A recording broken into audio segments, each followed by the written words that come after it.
Thank you, Mr. Chairman, and thank you, Ranking Member, for holding this hearing today and inviting me to be a part of it. I'm looking forward to discussing the worldwide threats that this country faces and the work that President Trump and his administration does each and every day to make America safe again. I'm very privileged and honored today to have my family with me. I'd like to introduce them to you. Disruptions of congressional business is a violation of law, is a criminal offense under federal law. Audience members are advised to take their seats and maintain order. The chairman may now ask Capitol Police to remove and arrest the persons creating the disturbance.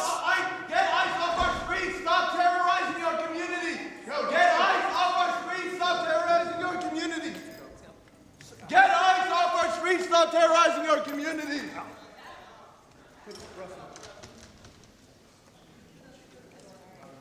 Secretary may continue. Chairman, I'll continue. Today with me, I have my husband, Brian, who's with me, and also two of my children. My oldest daughter, Cassidy, and her husband, Kyle, are sitting here in the front row. And then my middle child, Kennedy, and her husband, Tanner, and that was my grandbaby, Noah, that was crying a little bit during the ranking member's comments. I don't think she agreed with him. I don't have my son with me or three of my grandchildren, but I'm very blessed that I have a wonderful family who is here and loves this country and is grateful for the work that we get to do as a family each and every day. We also have the blessing of having some angel families with us as well. They are here in the audience, and I'm so grateful for them for being willing to come here and be strong. It's hard to lose someone that you dearly love to illegal criminal activity, to people who never should have been in our country to begin with, and to lose those loved ones to drug overdoses that get perpetuated by the terrorist organizations that filter them into our country that President Trump works so hard to stop. So I'm grateful that they're here and that they are telling their story. Under President Biden, he closed the office in the Department of Homeland Security that serviced these families. He closed it because he didn't want them to speak. He didn't want them to have support or services, and President Trump reopened the Voices office so that they can get services, so they can hear about the cases of the individuals who killed their family members, and they can get the kind of help that they need to get through the tragic grief that they've experienced. So I want to thank them for being here and continue to pray for them. I want to thank you for the opportunity to be in front of you today to discuss the wide range of threats that the Department of Homeland Security is working on to protect us from here at home and also around the world. Just 2 weeks ago, the day before Thanksgiving, a terrorist shot two of our National Guardsmen in Washington, D.C., killing Sarah Beckstrom dead, and Staff Sergeant Andrew Wolf is still fighting for his life. Fortunately, we've had some really good news about Andrew recently, and he had the opportunity to stand up and is a miracle, and we're so grateful for his family for being so strong. We continue to lift him up and pray he has a full recovery. The terrorist who shot them was an Afghan national who entered the United States under Operation Allies Welcome. The same week, we arrested another Afghan national who came in under the same program. He was planning to carry out a bombing in Fort Worth, Texas. And just last week, just miles away in Washington, D.C., we arrested another Afghan national who also came in under Operation Allies Welcome.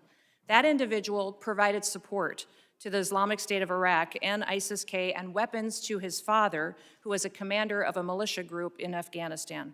Those are only a handful of the challenges that we face and the threats that the Department of Homeland Security stands against every single day.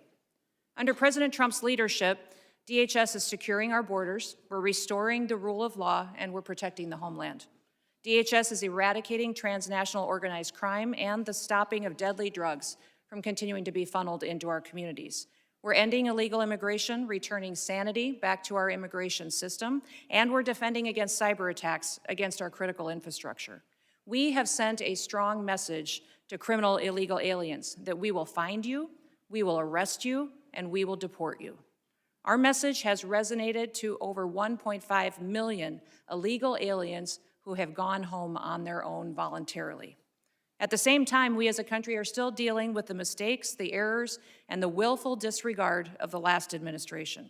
For 4 years, the Biden administration allowed millions of people to come into our country illegally. Millions more in our country were exploited and were brought in under parole programs without even basic vetting.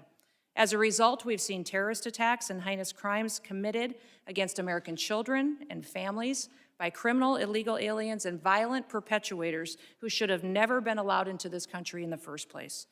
Transnational organized crime groups, including Mexico's Sinaloa, New Generation Jalisco, and other drug cartels, they cause chaos and they harm American interests. Our critical infrastructure faces a perilous landscape, largely driven by the impact of cyber attacks from bad actors and cyber criminals. American citizens are increasingly under threat from assassination attempts, intimidation tactics, and violence perpetuated by our adversaries, radical Islamic extremists and domestic extremists. These bad actors seek to undermine our public trust. They instill fear in Americans. They destabilize the institutions that safeguard our national security. The United States is preparing to host several major public events in 2026, most notably the FIFA World Cup and the celebration of the 250th anniversary of our Declaration of Independence. These large-scale events will be potential targets for a range of bad actors, and they come with an increased level of risk. DHS is using every tool and authority we have to ensure the safety of U.S. citizens and our visitors can enjoy next year's events. Radicalized domestic violent extremists and lone actors are a concern, and intentional targeting and murderous attacks on ICE agents in Texas, parishioners in Michigan, and 2 National Guardsmen here in Washington, D.C. are just some of the acts, the despicable examples that unfortunately are becoming too common. These threats underscore a clear need for security strategies that counter both large-scale and individualized attacks. We will remain alert in our mission to protect this country. We will protect our citizens. And as we enter into a historic year, America will be on the world stage. Our economy faces challenges from anti-competitive and illicit foreign economic practices that hurt the prosperity of all Americans. Those include economic espionage, intellectual property theft, and customs fraud. Illicit front companies often abuse the visa system to acquire sensitive U.S. equipment, information, and technology. Economic security is national security because a country that cannot feed itself, can't fuel itself, and cannot provide for itself cannot possibly defend itself. Under President Trump's leadership, we will continue to protect American interests and bolster American economic power and technological innovation to further growth and prosperity. The American people depend on the Department of Homeland Security to remain vigilant, agile, and responsive. We will never yield, we will never waver, and we will never back down. Thank you for the privilege to be with you today, Mr. Chairman, and I look forward to your continued support of the work that we do. I yield back.